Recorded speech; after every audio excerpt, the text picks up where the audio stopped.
We are standing on the fabled site of the city of Troy. According to mythology, this city's walls were built by Poseidon and Apollo.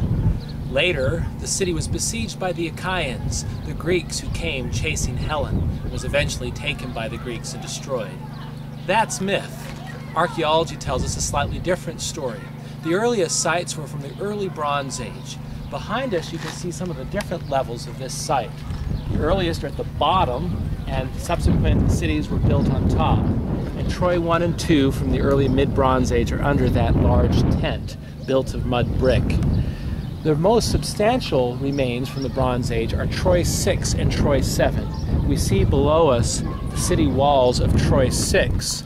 Now the Troy of Homer was probably level 7, and not many remains from that period are readily visible at the site as it's seen now, although archaeologists have discovered quite a bit under the earth. But these city walls give us an idea of what it must have been like when Hector was dragged by Achilles 7 times around the city. The story, of course, is best known from Homer, although Homer's Iliad only tells us about a few weeks of that 10-year war. It focuses on the wrath of Achilles, as recounted in the opening lines of that poem, which sets the theme.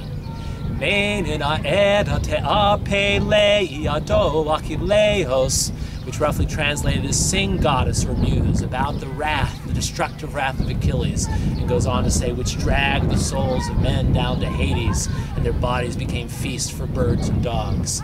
He goes on to tell about the wrath of Achilles against Agamemnon, and then the wrath of Achilles against Hector.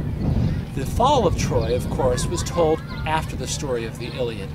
It included the story of the Trojan horse, and in today's modern site there's a mock-up for children to enjoy, kind of recounting or bringing to mind the story of Odysseus' plan whereby the Greeks left that horse full of Greek soldiers to serve as a trap to get in the city walls. Behind the site you can see a plain called the Plain of Scamander. The ancient river Scamandros wended its way down to the sea beyond, the Aegean to the left and the Dardanelles, the Hellespont to the right.